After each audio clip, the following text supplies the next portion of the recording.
Yes, I feel like the universe, I really feel, I feel like the universe said, okay, it's time for you to step away. We're going to be shifting things.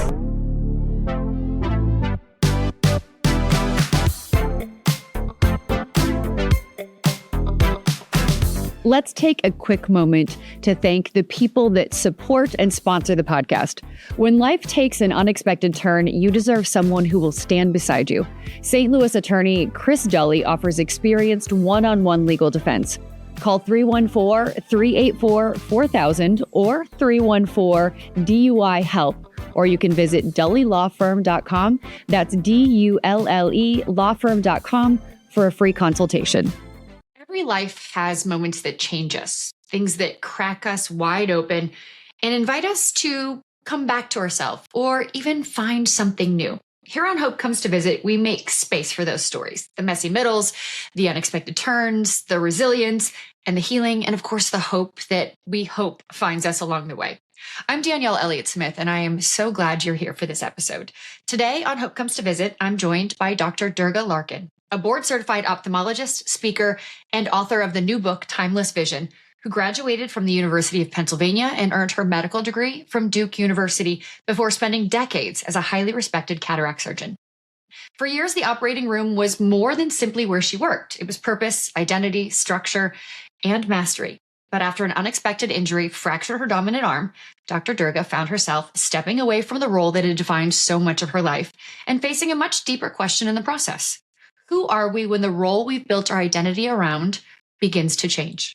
What followed was not simply physical recovery, but an honest and deeply human reckoning around reinvention, about what it means to reimagine ourselves when life no longer looks the way we expected it to. This conversation is thoughtful, reflective, and one I think will resonate with anyone navigating change, transition, or the complicated process of becoming someone new.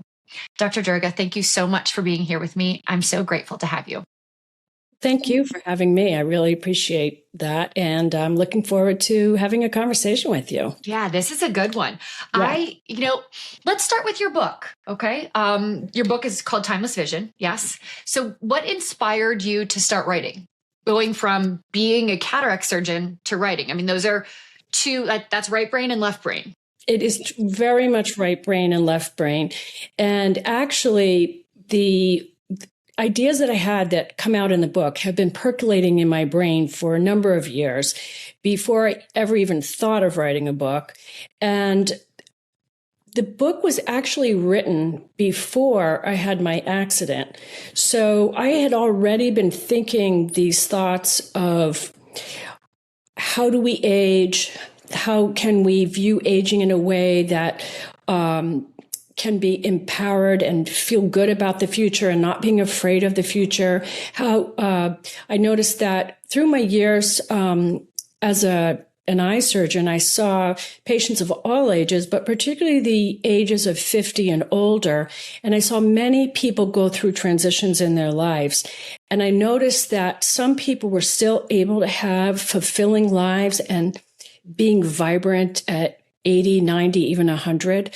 And then other people might even have similar backgrounds or similar events happen in their lives and not age well and have a lot of difficulty adjusting after an event or a loss or a setback.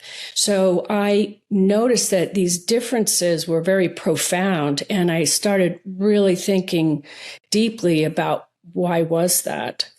So was it curiosity for you in terms of how do I go down one path and not the other? Or was it curiosity in terms of why is that? Like what is the magic sauce? It really was a combination of those. It was, what is the magic sauce? And how do I make sure I'm going down the good path? Okay. And I had I developed some friendships of people who were in their 80s and 90s, and I started to really pay attention to how are they having such great, fulfilling lives at 80 and 90. And it wasn't that they hadn't had difficult events in their lives. They had, and yet they were still able to get past that. So a couple of things I realized in backing up was that we are aging every day. From the moment we're born, we're aging. And when we're first born till about toddlerhood, we're very excited about the world. We're just experiencing the world and we're not judging in any way. We're just absorbing. And then we start going to preschool and kindergarten. And from that point on to around 20, we're very excited about getting older, actually. We can't wait to be an adult and get out there into the world and do all the exciting things that adults get to do. And then around in our early 20s, we say, okay, let's slow this down a bit. I like where I am. I don't know that I want to actually go out and adult and have all the adult responsibilities. And then around 30 or so, I have two daughters and they're both right around 30. And so are their significant others. And I realized that is when people start to feel they want to start slowing down, put the brakes on our aging process. And so if we think that we could live till 80, 90, 100, but even conservatively 80, 30 to 80 is 50 years of trying to resist aging.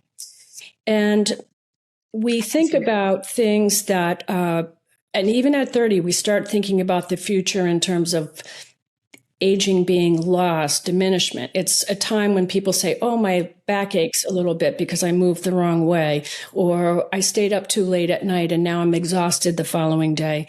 So it's already starting at an early time where we're making that concept of like, okay, it's potentially a downhill slope from here. Then if you take on top of it events that happen in our lives as human beings, such as loss of a loved one, a job loss or transition or retirement or medical diagnosis, that throws us off our path even more. So how do we live, an empowered, beautiful life despite the things that happen to us as human beings through our journey? What did you find? What's that? What did you find in doing so what I found research and having these friends who are older? And because to me, aging comes in so many different categories, right? I look at just the physical aging of our skin. I mentioned to you, but when we were off air, my daughter graduated from Ole Miss this weekend. Yeah. When I tell you that there are so many young girls getting Botox and absolutely. Like so many fillers, like, so that is, there's an anti-aging, I don't want to look old. Right. And then there is not at 30, but in the 20s. Right. That's what I mean. Very young 20s. Right. Yes. I'm down at a college campus and many young girls are getting Botox and do whatever you want. Right. So, but I'm noticing it's happening much younger. The first time I used Botox, I was 38. So, and that's when I decided I needed it. And I have no problem with anyone who decides they want to. But to me, that is one element of, I don't want to look older. And then there is the element of, I don't want to feel older. It's harder to get out of bed. Am I moving enough? And then there is the aging in terms of mental health, right? Like knowing people, getting out, socializing. So when you start to dive into this, which avenue did you find was most interesting, most impactful in terms of taking care of ourselves for aging? Well, I think that for most people, it's an obvious thing, or most of us know that we have to take good care of ourselves physically, and we have to exercise, and we have to eat well. So we know that. And we know sort of conceptually that we need to have a good attitude, but and that our spiritual and mental health are important. But what does that really mean? So a lot of us say, yeah, I want to have a good attitude, but I can't because I don't feel well. And I have this diagnosis and I just had a loss or I've had a big change in my life. So what I noticed was the people that did have long, fulfilling lives, they did have a different attitude. And it was it's not just about being positive, but it's about being conscious, intentional, having a vision. And that's where the title came from, Timeless Vision, is that there is not an end point of when we have a vision for our life, that we can have a vision of our life from 20 or even younger on, and it may be a different vision over time. It may evolve, but we still can have a vision of what we want to be, what we want to do, even in the 90s. And in fact, I just saw a patient the other day who was 100, and he was telling me how he wanted to become more involved socially, and he needed to be able to communicate more with people. And I thought, he has a vision of himself being more social. And I thought, wow, that is great at 100 years old. So having a vision and consciously wanting to live a fulfilling life, having intention about it, choosing positive ways to think, positive ways to behave, not just eating right and exercising, but it's really the mind, body, spiritual self is all connected, and we really can't separate those things out. So we have to look at all those things. So in terms of what I'm writing about, it really is the more emotional, spiritual health that I'm concentrating on, because that's where a lot of people have difficulty. Women tend to be, and this is a generalization, but women tend to have more self-reflection and self-awareness, but they still struggle with particularly the aging concept. Men that struggle with aging as well, but a little less outwardly so. Sometimes it's a little more subtle. For women, it's more dramatic. It's about how they look, and your worth goes down as you get older, and you get gray hair and you get wrinkles. Men, not so much, but, and we all do feel it, but women particularly, and we've got the biological clock, menopause, empty nest. So there's a lot more sort of signposts, if you will, of us aging. So we have to, at each step, self-reflect honestly and non-judgmentally about, okay, where am I right now in my life? What do I like about what's going on in my life? And are there things I would like to change in my life? And then think about, okay, what are some small changes that I could make in my life so that I can feel fulfilled and kind of have the next phase of my vision of where I want to be going forward. See, I love this because so vision is almost a double entendre just based on how you've worked and what you're saying. So when you say vision, you mean almost goals and plans and ideas. Goals, yes. Right. You mean things that we still want to do, whether it's read 10 books in the next year or walk to the library or learn to play an instrument or see a family member or travel and so it doesn't have to be a big, oh my gosh, I always wanted to be an artist. No, not at all. And in fact, a lot of times it's not that. It's small changes or just, it doesn't have to be a big dramatic thing. It's like a lot of things too. You may want to do something big and dramatic, but just making small changes is, that's a wonderful first step. And the concept of vision and inner vision. I actually, through my book, I have there are a lot of ophthalmology metaphors, a lot of vision metaphors. Okay. And another good one to keep in mind as we're talking about sort of what does it mean to be looking toward the future is we have blind spots. And one of the things that holds us back in terms of doing what we want to do in our life and being able to see the potential going forward, or if something happens to us, an event, like how can we pivot or what can we do next, is these blind spots. And what they are essentially is disempowering beliefs. So I was talking about how when kids start in school, they get very excited about aging and getting older and doing adult things. But the other thing that happens is they start acquiring labels. And the smart one, the learning disabled one, the athletic one, the slow one, the sleepy one. So we start acquiring those labels and internalizing them at a really young age. And that persists through life. It obviously can change, but it can be very difficult to remove those labels. And then as people get older, they take on other labels, our roles, and we very often tend to rigidly identify with who we are. I'm a mother. For me, I'm a surgeon. I'm a, podcast producer. So whatever it is, we tend to rigidly identify with that. And then if something happens, it can be hard to see, hard to change, or to see the possibilities that could come with change. So, and that's, so my personal story comes into play there. Right.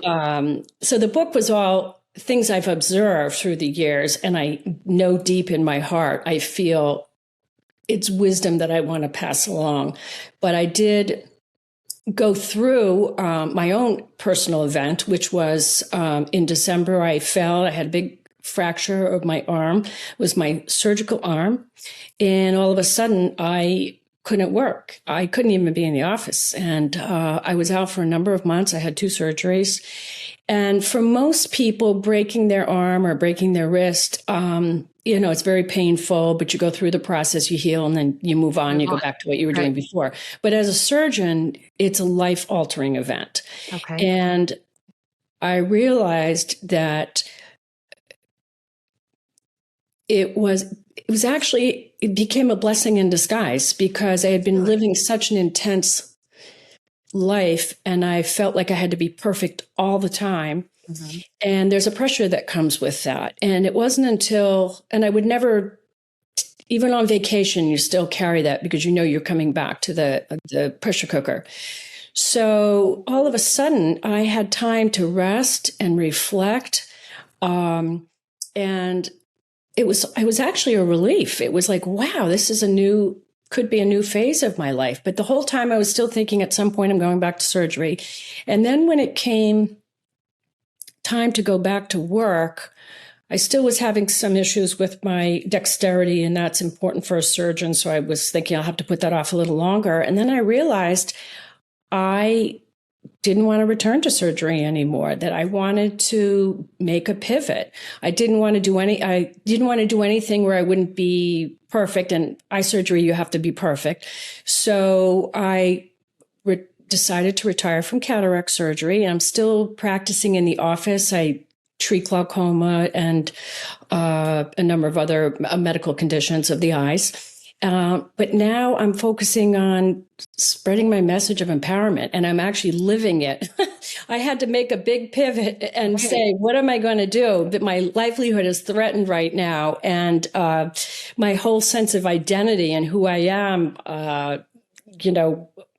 who am I and where am I going right now? So the universe said, you're going to talk about this vision. How would you like to live it? Exactly. I had to live it. And So this entire time you are writing about having a vision and empowerment, and the universe said, okay, you're talking it. How do you feel about walking it? Exactly. That's exactly it. And I always talk about people who talk the talk, but don't walk the walk.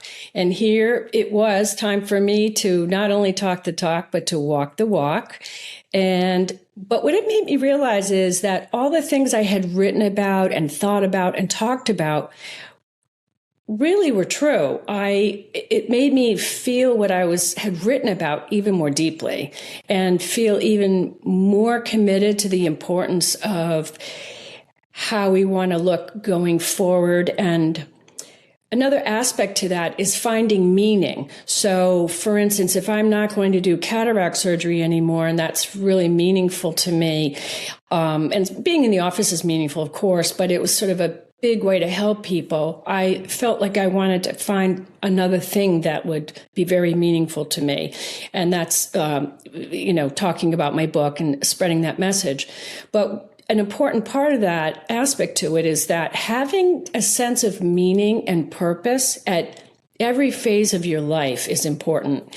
And it's not just a theoretical concept or just psychological even, but it's actually physiological. And they've done studies on cancer patients who have a sense of purpose or meaning or something they've got to get back to. And they have better longevity and survival rates. And a great study just came back out from Yale.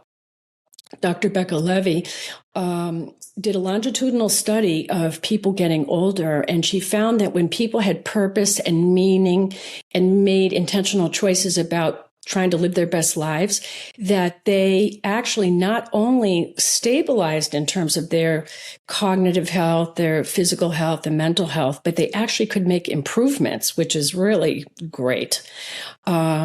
So it's exciting news because not only can we sense that if we take care of ourselves, mind, body, and spirit, that we will stabilize ourselves going forward, if you will, but we can actually improve ourselves.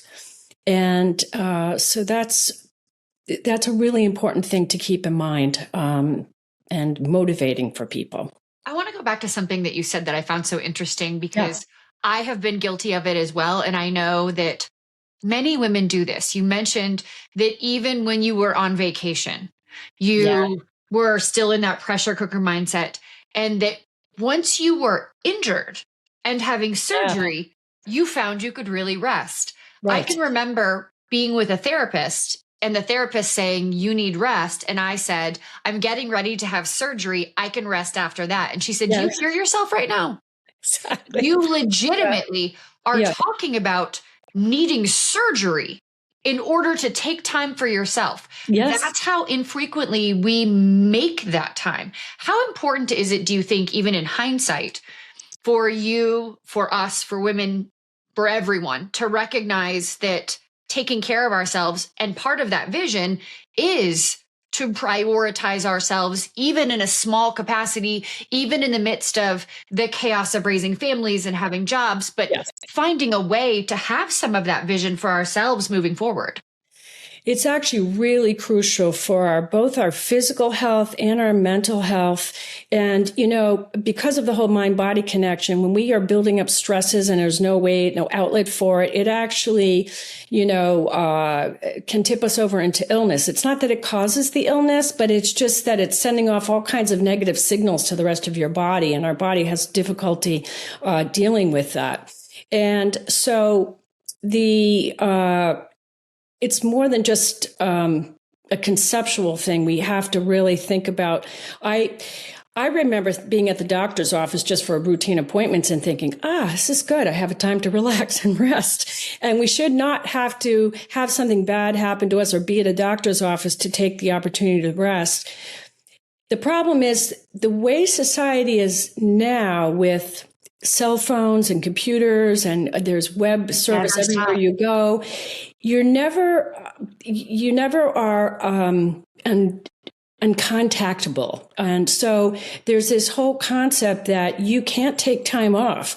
So when you're resting, you know that someone can get a hold of you. And our society doesn't respect taking time off or ending early, or, I have ease in my job. It promotes constant work, and people love to say, I'm so busy, I don't have time to do anything. Connection. And being contactable, being connected in some capacity, just in case, at all times. There are moments when I think, how did I survive the 80s and the 90s? I went all the way through college with no cell phone. I know. How did we find each other? How did you are? And how did we survive when we couldn't say to somebody, I'm running late, I'm not going to be there, I can't find it, I'm like, where's the map? I sometimes wonder, how did we survive? And yet we did. And so we did. Yep. And granted, the technology gets a double-edged sword. There are beautiful things. It's great to know you can contact your children, or if you get stuck on the road, you can make a phone call, or if you're late for a meeting, you can let them know. So obviously that's a wonderful thing. Absolutely. But it's that other side of it where you really can't take a break. And then people know that, well, if you're taking a break, you must have your phone off, or that you really are accessible. And particularly with certain types of jobs, it's not excusable. Like, you can't do that. And so I also think it really is important to carve out that time. Right. I also think that it means that we don't know how to sit still. Kids don't know how to sit still. We don't know how to sit still. There are times I played this little game with myself where I'll be sitting and I'll think, like you go to reach for your phone because it's almost like your brain is asking for something to do. Yes. It's asking to be occupied because I've trained it that way now, right? I've trained it in scrolling. I've trained it in searching. I've trained it in reading. And I've been working really hard lately to press pause.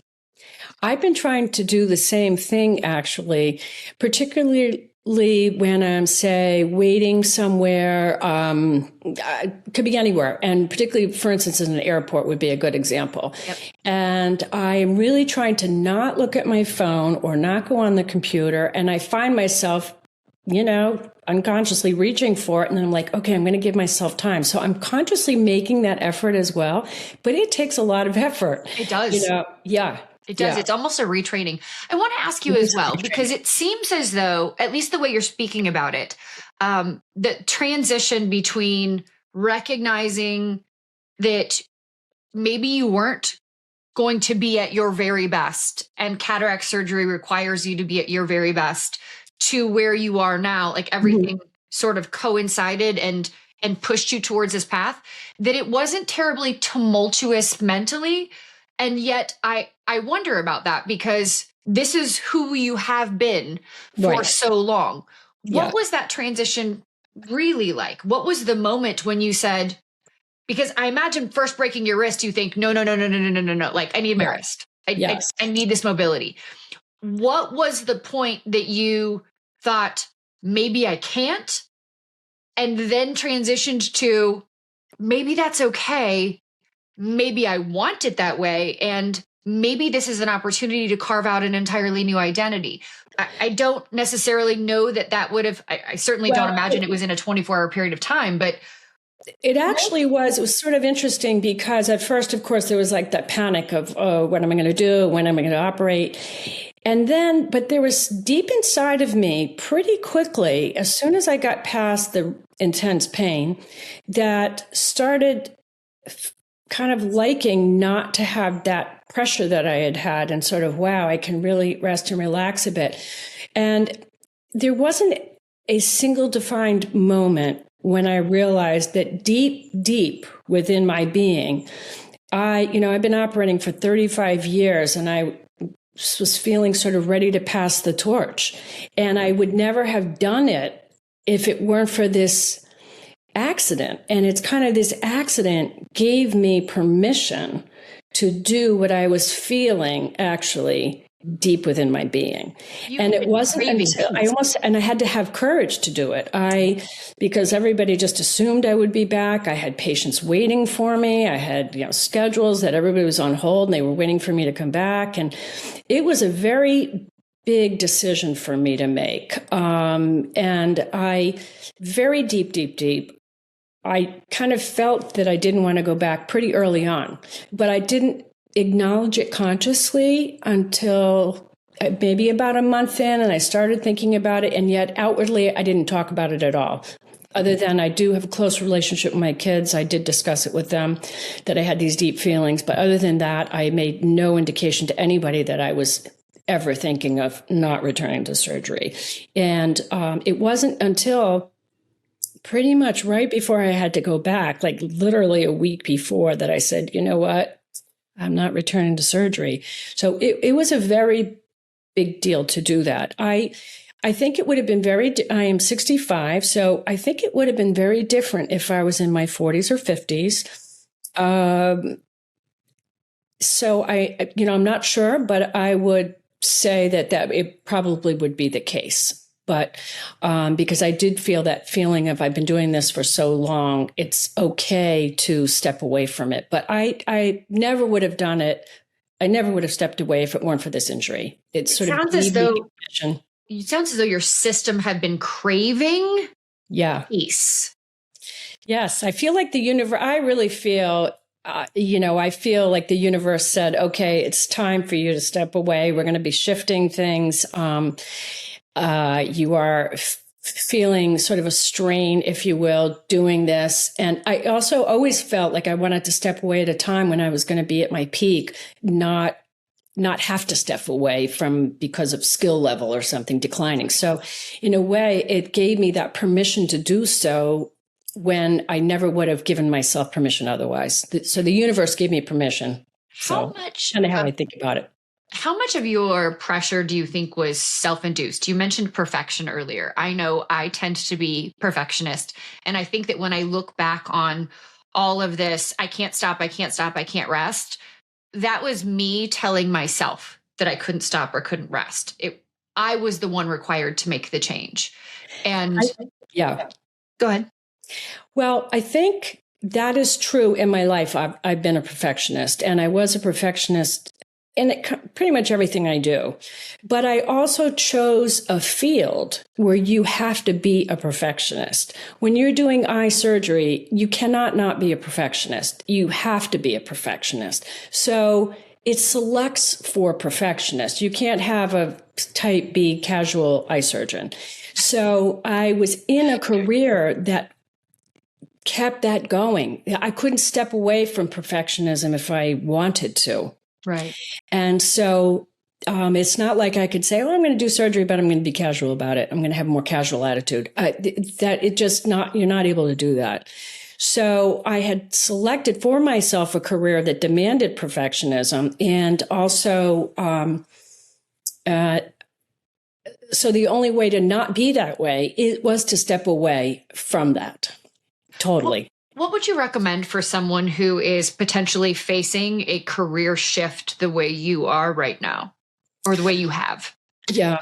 Well, I think that one of the very most important things to do first, and this is true with any kind of life change, a career change, but also if you've had a loss in your life, if you're going to be retiring, even things like empty nest or a medical diagnosis, all these big events that happen that have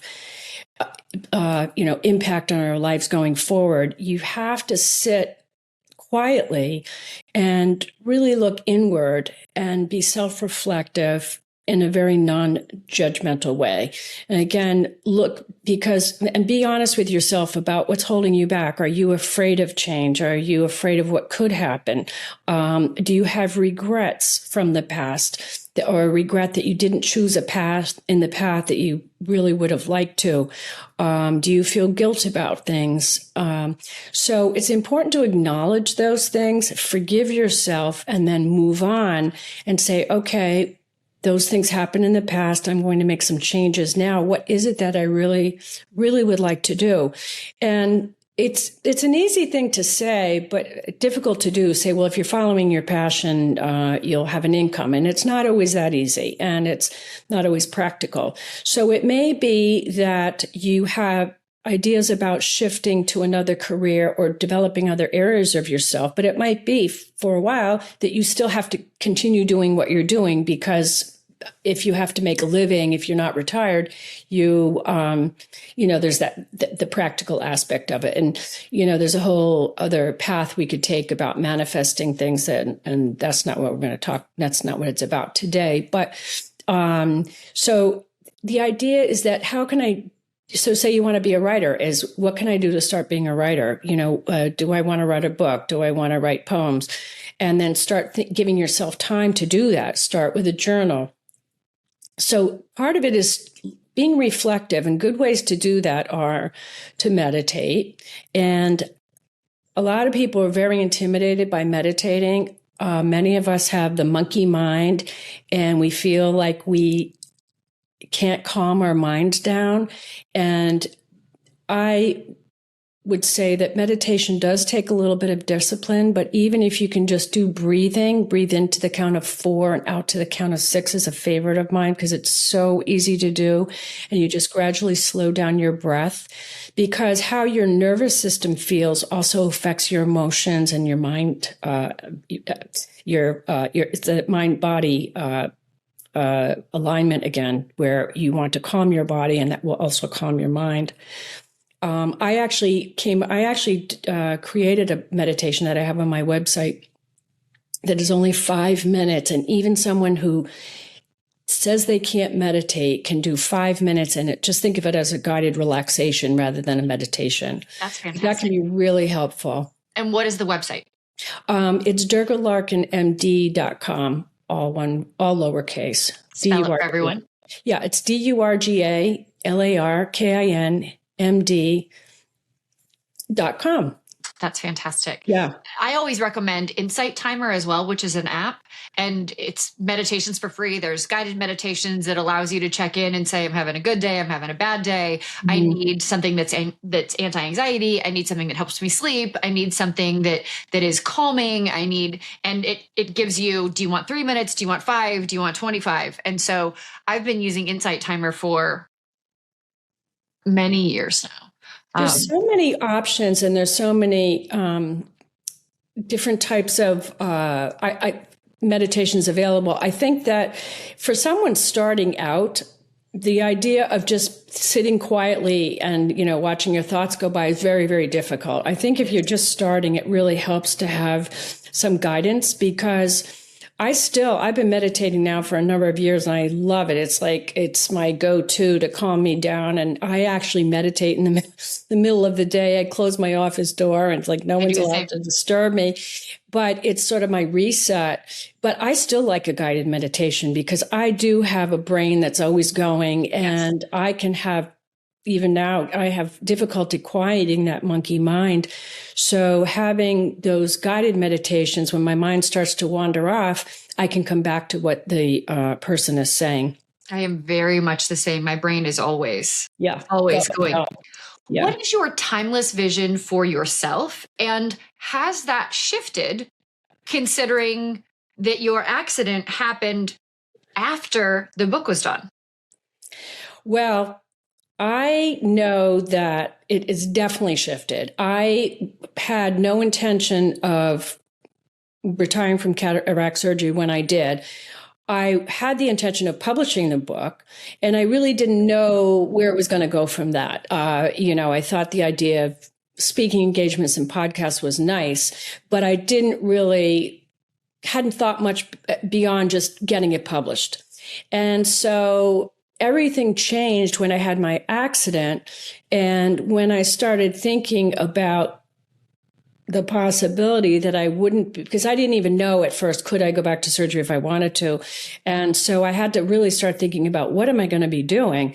And I started thinking more and more about the timeless vision and the message. And then also I was getting a lot of feedback from people, a lot of positive reinforcement and messages and notes from readers saying how much they appreciated the message, and, that they thought I should get the message out there. So it took on a life of its own that I hadn't planned and I had not predicted, actually.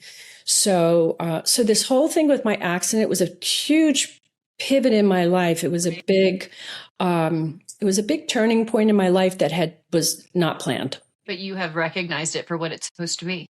Yeah. Dr. And Durga, I actually feel grateful for it. Dr. Durga, how do you define hope?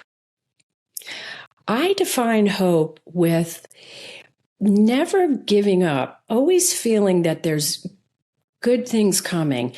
And I think that in the world right now, there's so much chaos. We all need hope. We all need to feel, okay, there are good times coming, and there is beauty and goodness in this world, even right now, despite all the chaos around us. And so part of that, to help us feel that way, is one, I'm hoping to inspire people to feel, what I'm trying to do is be my best self so I can help others be their best selves, but also doing a little bit of gratitude every day. Just even if you do 3 things that you're grateful for, to see the beautiful things that we do have in our life. And it sounds trite perhaps, but it really is very valuable, and it's quite effective to help your mindset see the positive things in your life and in this world, rather than just the barrage of negative things coming at us.